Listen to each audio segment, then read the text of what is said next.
कुछ टाइम पहले ही मैंने आप लोगों के साथ concept of bonus share issue और स्टॉक स्प्लिट के बारे में डिस्कशन किया। हमारे पास स्टॉक स्प्लिट का एग्जांपल था रिसेंटली टाटा स्टील, उसके बारे में हमने देखा। आज एक कंपनी ने, बजाज फिनसर्व ने, दोनों कॉर्पोरेट एक्शंस में बोनस इशू और स्टॉक स्प्लिट दोनों की बात की है। बोर्ड ऑफ मेंबर्स ने आज ये डिसाइड किया है कि जो भी उनके स्टॉक्स हैं, अवेलेबल स्टॉक, उसको 1:5 रेशियो में स्प्लिट किया जाएगा। उसके साथ साथ 1:1 रेशियो में बोनस इशू भी किया जाएगा। ऑब्वियसली ये सब्जेक्ट टू रेगुलेटरी फाइलिंग है और अप्रूवल टू द मेंबर्स। अब 1:5 में स्प्लिट होने के बाद क्या फायदा होगा शेयर होल्डर को, होता है या नहीं, ये सारी बातें हमने डिस्कशन कर रखी है एजुकेशनल वीडियो जो हमने बनाए हैं। अब अभी जो करंट आउटस्टैंडिंग शेयर है बजाज फिनसर्व का, वो लगभग 2 मिलियन शेयर्स है, जो कि स्टॉक स्प्लिट के बाद 1 बिलियन हो जाएगा। और फेस वैल्यू मैंने आपको बताया था कि जब स्टॉक स्प्लिट होता है तो फेस वैल्यू बिल्कुल उसी प्रपोर्शन रेशियो में कम हो जाता है, राइट।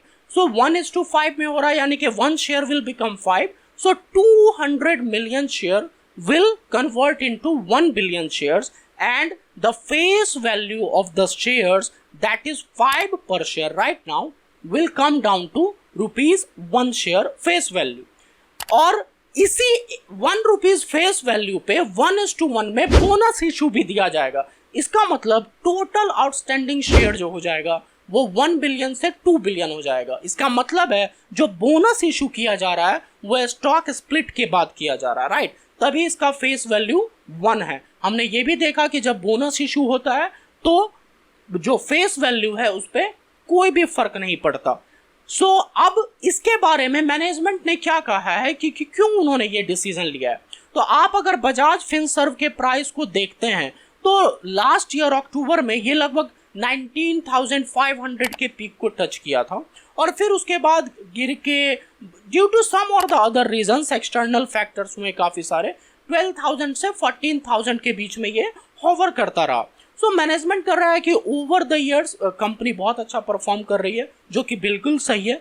सो हम शेयर होल्डर को bonus issue as a reward देना चाह रहा है, राइट।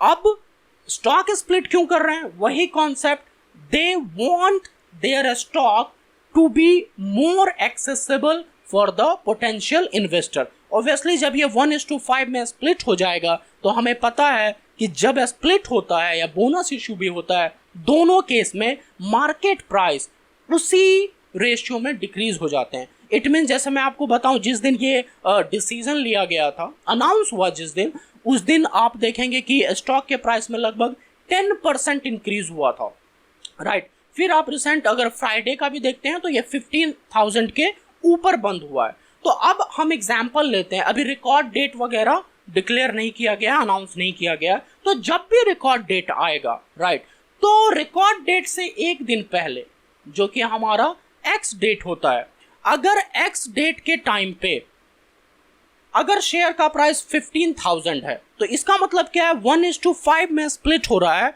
तो वो एक्स डेट के दिन किस प्राइस पे ओपन होगा, 3,000 पे, क्योंकि 5 के रेशियो में वो बढ़ रहा है, 1/5 बन गया तो प्राइस फिर डिवाइडेड बाय 5, राइट। अब फिर जब बोनस इशू होगा उसके बाद 1:1 में, तो फिर सेम कॉन्सेप्ट, जिस भी प्राइस पे होगा मार्केट प्राइस, क्योंकि 1:1 में हो रहा है तो फिर प्राइस आधा हो जाएगा। तो यानी कि जो रिटेल इन्वेस्टर्स है, जनरल पब्लिक है, उनके लिए काफ़ी आसान हो जाएगा इस शेयर को खरीदना, और जो कंपनी का फ्यूचर पोटेंशियल है, जो ग्रोथ है, उसमें वो भी पार्टिसिपेट कर पाएंगे। हाई प्राइस की वजह से जनरली जो रिटेल इन्वेस्टर्स हैं, जिनके पास बहुत ज़्यादा कैपिटल नहीं होता है इन्वेस्ट करने के लिए, वो इन कंपनीज़ का, अच्छी कंपनीज़ का प्राइस हाई होने की वजह से स्टॉक्स नहीं ले पाते हैं। सो लिक्विडिटी बढ़ेगी, डिमांड बढ़ेंगे, प्राइस फिर बढ़ेगा, तो इसका फ़ायदा सबको होगा। सो अभी तक रिकॉर्ड डेट अनाउंस नहीं हुआ है, जब भी अनाउंस होता है तो उसके बेसिस पे अगर आपने बजाज फिनसर्व के शेयर्स नहीं ले रखे हैं और आप लेना चाहते हो, ये कम्प्लीटली आपका डिसीजन है, मैं कोई रिकमेंड नहीं कर रहा बाय करने का, ये जस्ट इंफॉर्मेटिव वीडियो है। तो अगर आप लेना चाहते हैं तो फिर आपको एक्स डेट से पहले खरीदना होगा, जो कि मैंने पहले भी आपको वीडियोस में बता रखा है, जो हमने रिलेटिव कॉन्सेप्ट डिस्कस किया था। तो होप आपको समझ आया होगा कि ये जो बजाज फिनसर्व ने ये जो कॉरपोरेट एक्शंस के दोनों स्प्लिट एंड बोनस का अनाउंसमेंट किया है, उसका क्या इफेक्ट होगा कंपनी पे भी और शेयर होल्डर पे भी। Thank you so much.